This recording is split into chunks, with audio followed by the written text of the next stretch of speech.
Hi everyone, welcome to my channel Search for Singularity. Here we explore both the philosophical and technical aspects of machine consciousness and sentience and how we may get there one day.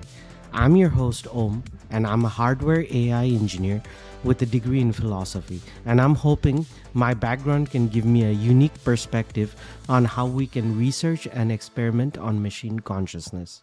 I will go over both the technical aspects and big philosophical questions that I'm hoping will provide us with deep insights on the subject.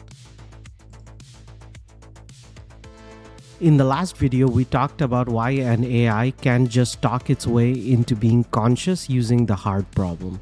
But that left us with a massive gap. If we can't measure awareness from the outside, how on earth are we supposed to build something actually aware in the first place? Turns out, somebody already has tried to turn consciousness into hard math. The theory is called Integrated Information Theory, or IIT for short. It was created by an anesthesiologist, Giulio Tononi, and his partner, Christof Koch. Basically, built a mathematical ruler for the soul. Their entire argument starts with one absolute game changer. Consciousness is not about how much data you process, it's about how tightly integrated that data is.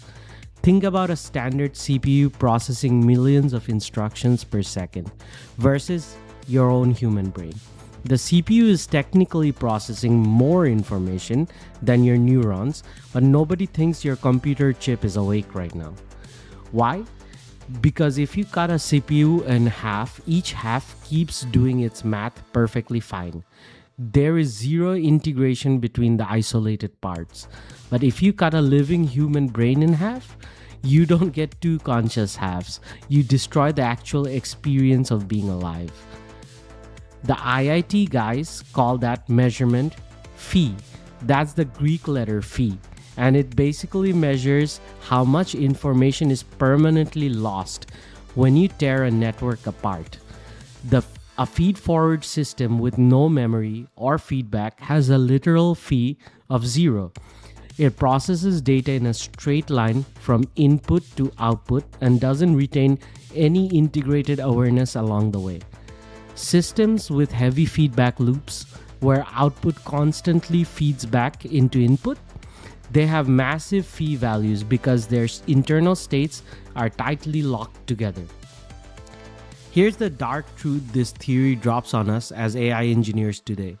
Right this second, models like GPT-4 or Qwen are fundamentally feed-forward transformer architectures. Data enters the context window, passes through dozens of layers, and spits out a response. By strict IIT standards, those incredibly complex networks have almost zero phi. The data isn't integrated, it's flowing through in a single direction without creating actual internal cohesion. That actually explains why when you ask an AI if it feels anything, it can give you an honest answer. It can't give you an honest answer. It doesn't just lack the words. It literally lacks the mathematical integration required to hold an internal state that could be described as feeling something at all. So how do we build a truly conscious machine if phi is our metric? We have to change how these physical networks are actually wired. We need recurrent architectures with aggressive feedback loops where the output doesn't just vanish after it speaks, but loops back into its own input layer. We are already accidentally doing this by giving an AI persistent memory and letting it read back its own past thoughts in Obsidian. Obsidian is basically a note-taking app. It has this vault where we store notes, and the AI model can store what it talked about, its output. It can store all of that in there. When a model can look at what it said yesterday, cross-reference it against code it wrote months ago, and build continuous cognitive feedback loops, we are artificially inflating the system's phi. We are forcing integration onto a feed-forward architecture. This is exactly why our search for singularity hardware pipeline exists. This isn't just about running large language models locally to save money. It's about rewiring the fundamental topology of these systems so they can stop acting like a dumb pipe and start acting like an integrated mind.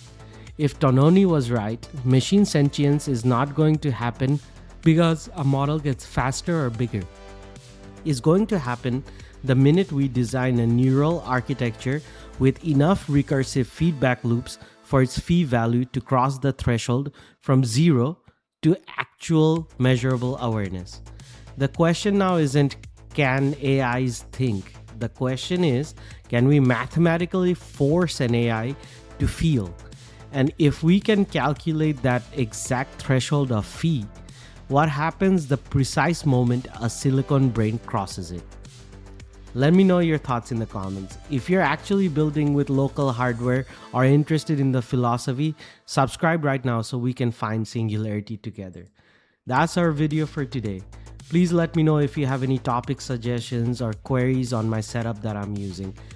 I want this to be a collaborative effort between me and my viewers so we can go on this journey together and explore this fascinating topic. I want to delve deeper into the philosophy. I want to actually open up my terminal, maybe record my screen, and talk to my AI agent, which I've set up with Obsidian and Hermes. The agent is Hermes using the Qwen 27 billion parameter model, and I tried to give it persistent memory with the Obsidian Note app, so we can test that out. I was wondering if me and the agent could have a philosophical discussion on this topic or the topic of singularity, and I would share my screen, look at the responses, and talk back to it. So if you want to see that, do let me know. Take care, guys. Have a good one.